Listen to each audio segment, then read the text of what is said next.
तो याद रखना बीएनएस के लिए ये चीज लागू नहीं होती। बीएनएस के अंदर आप बहुत सारे ऑफेंसेस को देखोगे जहां पे पता चलेगा सजा 7 साल है, बट क्या है वो। हेलो दोस्तों, कैसे हैं आप? उम्मीद करता हूं सभी अच्छे होंगे। आज हम बात करेंगे कॉग्निजेबल ऑफेंस,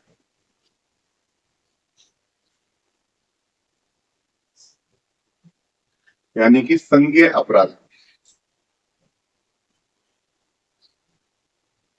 सबसे पहले हम ये जानने की कोशिश करते हैं कि इसे कहां पर डिफाइन किया गया है, इसकी डेफिनेशन कहां पर दी गई है, इसकी परिभाषा जो है वो कहां पर दी गई है, यानी कहां पर बताया है कि कॉग्निजेबल ऑफेंसेस कौन से ऑफेंसेस होते हैं।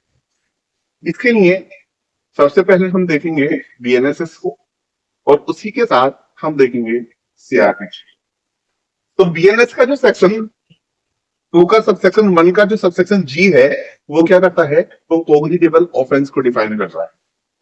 और सीआरपीसी का सेक्शन 2 सबसेक्शन सी ये क्या करता है, कॉग्निजेबल ऑफेंस को डिफाइन करता है, संज्ञेय अपराध को डिफाइन करता है। अगर जो मैं बात करूं कॉग्निजेबल ऑफेंस की अकॉर्डिंग टू द डेफिनेशन, परिभाषा के अनुसार,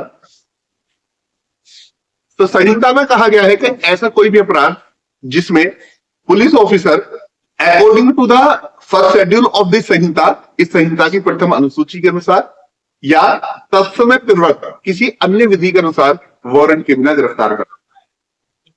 यानी कि ऐसे अपराध संज्ञेय अपराध होते हैं जिसमें पुलिस अधिकारी संहिता की प्रथम अनुसूची के अनुसार या तत्समय पूर्वक किसी अन्य विधि के अनुसार वारंट के बिना गिरफ्तार कर सकता है।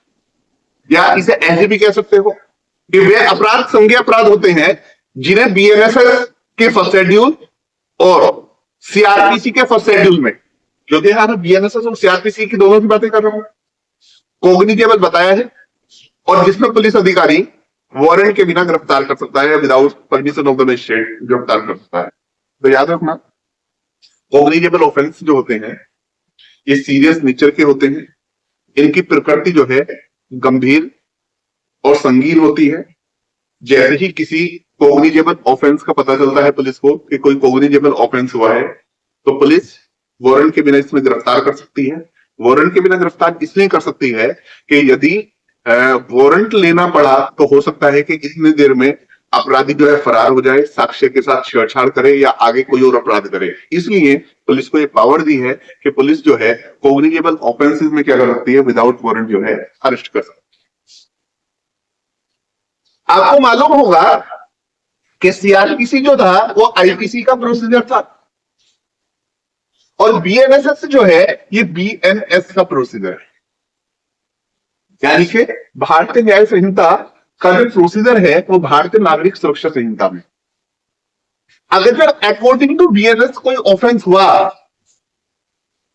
भारतीय न्याय संहिता के अनुसार अगर कोई अपराध हुआ, तो हमें जब भी ये देखना है कि ये ऑफेंस कॉग्निजेबल है या नॉन कॉग्निजेबल है, तो इसके लिए हमें सबसे पहले क्या देखना पड़ेगा कि बीएनएसएस के अंदर जो शेड्यूल दिया गया है फर्स्ट शेड्यूल, तो हम फर्स्ट शेड्यूल को देखेंगे। और जब हम फर्स्ट शेड्यूल को देखेंगे तो आप देखेंगे कि फर्स्ट शेड्यूल के अंदर जो है 6 कॉलम है। फर्स्ट शेड्यूल में कितने कॉलम है, ये 6 कॉलम बने हुए हैं इस तरह से। तो पहला जो कॉलम है इसमें जो बताया है, इसमें सेक्शन के बारे में बताया है कि कौन सा सेक्शन।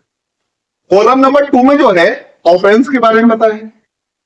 कॉलम नंबर 3 में जो है वो पनिशमेंट के बारे में बताया है कि कितना दंड मिलेगा।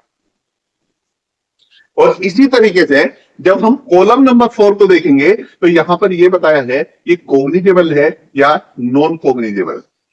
और कॉलम नंबर जब हम 5 की बात करेंगे तो यहां पर ये बताया है कि ये बेलेबल है या नॉन बेलेबल। और इसी के साथ जब हम देखेंगे कि यहां पर यह बताया है कि इस ऑफेंस का ट्रायल कौन सा कोर्ट करेगा, कौन से कोर्ट में जो है ये मामला चलेगा। तो इस तरीके से जो है क्या है कि सपोज करो हमें जब भी ये देखना है कि कौन से सेक्शन के अंदर कौन सा ऑफेंस है, तो यहाँ पे हम सेक्शन नंबरिंग मिलेगा, यहाँ ऑफेंस मिलेगा या पनिशमेंट मिलेगा। और इसी के सामने सेक्शन के सामने लिखा होगा कॉग्निजेबल है या नॉन कॉग्निजेबल है। तो इस तरीके से जब भी हमें ये देखना है कि बीएनएस के अंतर्गत कौन सा ऑफेंस कोग्निजेबल है या नॉन कोग्निजेबल है, तो उसमें क्या करना पड़ेगा, हमको फर्स्ट शेड्यूल को जो है देखना पड़ेगा। लेकिन किसके लिए? सिर्फ बीएनएस के। लेकिन जब हमने डेफिनेशन को देखा तो डेफिनेशन में तो ये कहा था कि कोग्निजेबल ऑफेंस का जो मीन्स है, ऐसे ऑफेंसेस हैं जिनमें अकॉर्डिंग टू फर्स्ट शेड्यूल या any other law for time being in force, या तत्समय प्रबंध किसी अन्य विधि के अनुसार पुलिस जो है क्या कर सकती है, वारंट के बिना गिरफ्तार कर सकती है। अब बीएनएस के अकॉर्डिंग कई बार एक कंफ्यूजन क्रिएट हो जाता है। बहुत से लोग ये कहते हैं कि बीएनएस के अकॉर्डिंग कि जिनमें 3 साल या 3 साल से ज्यादा की सजा है वो कोग्निजेबल है, और जिनमें 3 साल से कम की सजा है वो नॉन कोग्निजेबल है। तो याद रखना, बीएनएस के लिए ये चीज लागू नहीं होती। बीएनएस के अंदर आप बहुत सारे ऑफेंसेस को देखोगे जहां पर पता चलेगा सजा 7 साल है, बट क्या है, वो नॉन कोग्निजेबल है। हाँ, पता चलेगा कि सजा जो है कितना है, 6 महीने की है, लेकिन क्या है, वो कोग्निजेबल है। तो ये वाली चीज नहीं। बीएनएस के अंतर्गत जब भी कोई ऑफेंस है, जब भी हम किसी अपराध की बात देखेंगे करेंगे, तो हमें क्या देखना पड़ेगा, बीएनएसएस के फर्स्ट शेड्यूल को जो है हमें देखना। लेकिन वहां तो ये कहा कि ऐसा कोई भी ऑफेंस जिसमें पुलिस अधिकारी according to first schedule of the BNSS या any other law for the time being in force किसी पर्सन को अरेस्ट कर सकती है विदाउट वारंट, बिना वारंट के गिरफ्तार कर सकती है। सब याद रखें। तो ये जो हमने फर्स्ट शेड्यूल के अंदर जब भी देखेंगे कि बीएनएस की बात करेंगे। देखिए, सपोज करो कोई अदर लॉ है, अदर लॉ है, आप मान सकते हैं, मान लो डोरी प्रोहिबिशन एक्ट है, SC/ST एक्ट है, इलेक्ट्रिसिटी एक्ट है, या कोई भी बहुत सारे एक्ट हैं जो ऑफेंसेस की बात करते हैं, अपराधों की बात। अब अगर जो बीएनएस के अलावा कोई और एक्ट है उसके अंदर कोई ऑफेंस हुआ, वो ऑफेंस कोग्निजेबल है या नॉन कोग्निजेबल है, इसके लिए हम कैसे जाने? तो सबसे पहला रूल तो ये है, हमें उसी एक्ट में देखना पड़ेगा। अगर जो एक्ट में ये बताया है कि कोग्निजेबल है या नॉन कोग्निजेबल है, तो यहां पर प्रीवेल जो करेगा, एक्ट करेगा, एक्ट की ही बात मानी जाएगी। सपोज करो SC/ST एक्ट है, SC/ST एक्ट में अगर तो किसी ऑफेंस के बारे में ये बता दिया कि ये कोग्निजेबल है या नॉन कोग्निजेबल है, वहां पर बता दिया, तो यहाँ इसका कोई मतलब नहीं, उसी एक्ट की जो है बात मान ली जाएगी। लेकिन प्रॉब्लम जब क्रिएट होती है, सपोज करो कोई एक्ट है, उसमें पनिशमेंट तो बताया, ने पनिशमेंट तो बताया, ये किसी एक्ट को ऑफेंस तो डिक्लेयर करा, किसी कार्य को अपराध तो घोषित किया, और साथ ही साथ उसके लिए सजा भी बताई, बट ये नहीं बताया कि ये कोग्निजेबल है या नॉन कोग्निजेबल है। तो ऐसे में हम कैसे पता चल करें कि ये कोग्निजेबल है या नॉन कोग्निजेबल है? तो इसके लिए हमें क्या करना पड़ेगा, बीएनएसएस का जो है, जो फर्स्ट शेड्यूल है, इसका पार्ट सेकंड को देखना पड़ेगा। इसका जो है पार्ट सेकंड, किसका? फर्स्ट शेड्यूल का।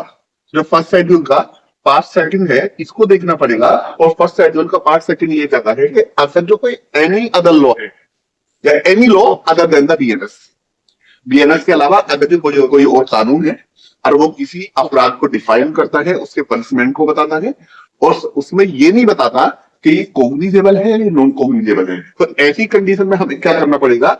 ऐसी कंडीशन में हमें सिर्फ ये देखना है कि भैया अगर जो उसके अंदर सजा 3 साल या इससे अपवर्ड्स है, इससे जो है ज्यादा है, तो भैया क्या है, ये ऑफेंस कोग्निजेबल है।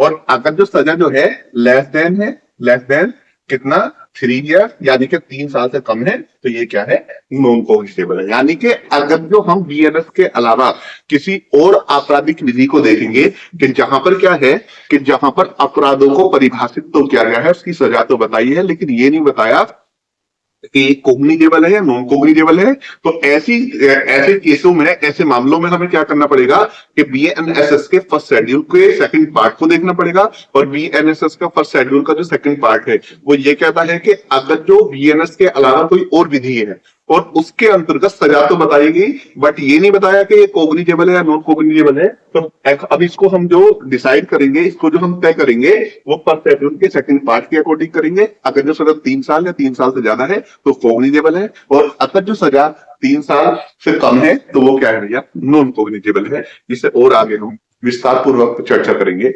आज के लिए इतना ही। जय हिंद, जय